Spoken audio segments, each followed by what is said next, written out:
The Ten Commandments, they are taken outright from spell 125 in the Egyptian Book of the Dead. What the Book of the Dead phrased, "I have not stolen," became "Thou shalt not steal." "I have not killed," became "Thou shalt not kill." "I have not told lies," became "Thou shalt not bear false witness," and so forth.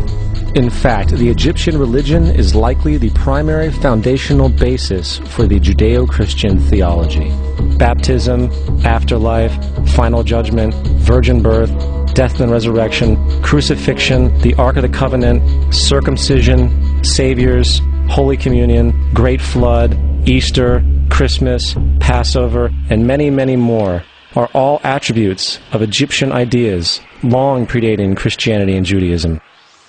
Justin Martyr, one of the first Christian historians and defenders, wrote, "When we say that he, Jesus Christ, our teacher, was produced without sexual union, was crucified and died and rose again, and ascended into heaven, we propound nothing different from what you believe regarding those who you esteem sons of Jupiter." In a different writing, Justin Martyr said, "He was born of a virgin, except this in common with what you believe of Perseus." It's obvious that Justin and other early Christians knew how similar Christianity was to the pagan religions. However, Justin had a solution. As far as he was concerned, the devil did it. The devil had the foresight to come before Christ and create his characteristics in the pagan world. Fundamentalist Christianity, fascinating. These people actually believe the world is 12,000 years old. Swear to God. I actually asked one of these guys, okay, dinosaur fossils. He says, dinosaur fossils? God put those here to test our faith.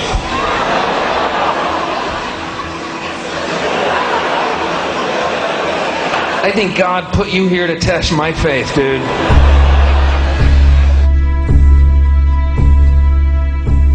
The Bible is nothing more than an astrotheological literary hybrid, just like nearly all religious myths before it.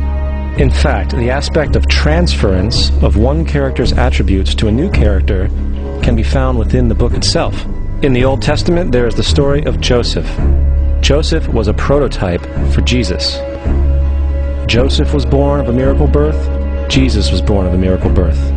Joseph was of 12 brothers. Jesus had 12 disciples.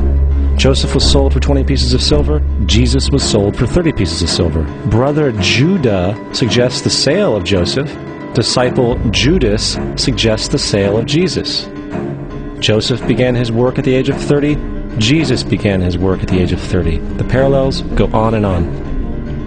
Furthermore, is there any non-biblical historical evidence of any person living with the name Jesus, the son of Mary, who traveled about with 12 followers, healing people and the like?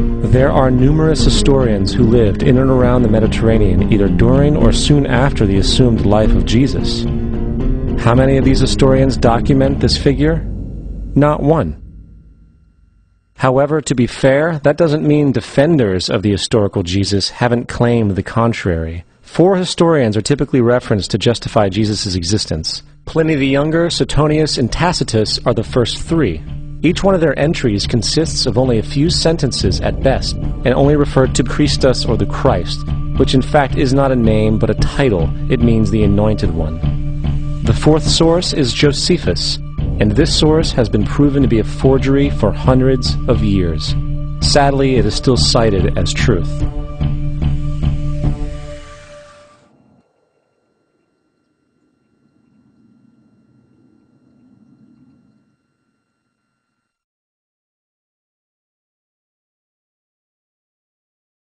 We don't want to be unkind, but we want to be factual. We don't want to cause hurt feelings, but we want to be academically correct in what we understand and know to be true. It was the political establishment that sought to historize the Jesus figure for social control. By 325 AD in Rome, Emperor Constantine convened the Council of Nicaea. It was during this meeting that the politically motivated Christian doctrines were established, and thus began a long history of Christian bloodshed and spiritual fraud. And for the next 1600 years, the Vatican maintained a political stranglehold on all of Europe, leading to such joyous periods as the Dark Ages, along with enlightening events such as the Crusades and the Inquisition.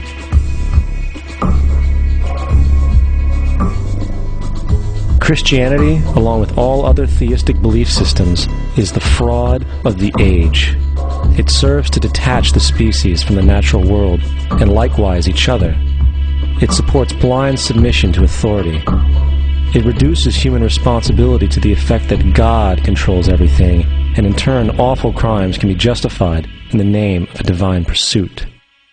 And most importantly, it empowers those who know the truth, but use the myth to manipulate and control societies. The religious myth is the most powerful device ever created and serves as the psychological soil upon which other myths can flourish.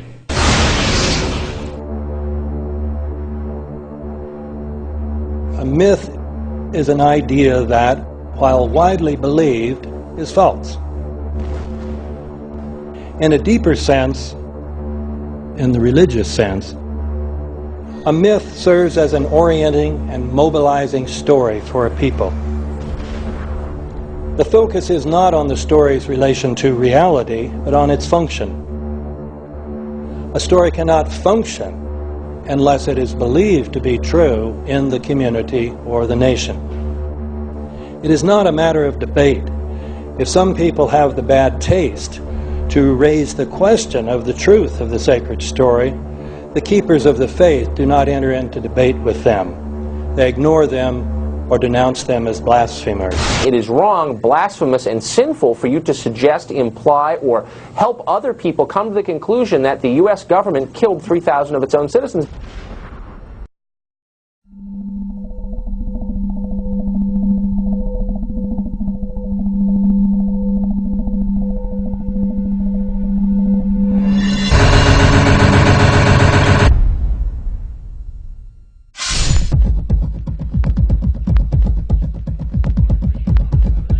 The old appeals to racial, sexual, and religious chauvinism, to rabid nationalist fervor, are beginning not to work. This is who I am, and whether I'm good or bad, or achieving or not, all that's learned along the way. Because it's just a ride, and we can change it anytime we want.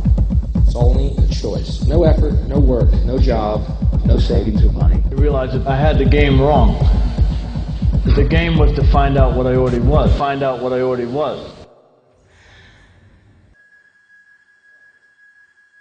You know, evolution did not end with us growing thumbs.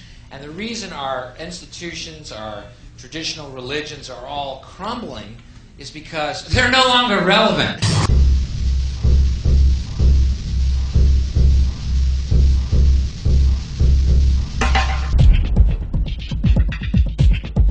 Kids will ask their parents, "Dad, couldn't you see that war was inevitable when you produce scarcity?" Power does what it wants. Power does what it wants. And now they're just more naked about it. Now they just put it right out front and say, this is what we're doing to you folks. And everybody's got a cell phone that makes pancakes, so they don't want to rock the boat. The entire money-structured and materialistic-oriented society is a false society. There is no human nature. There's human behavior, and that's always been changed throughout history. What we need is a true change of consciousness, where we understand the interrelationship between all of us. There are no Negro problems, or Polish problems, or Jewish problems, or Greek problems, or women's problems. They're human problems.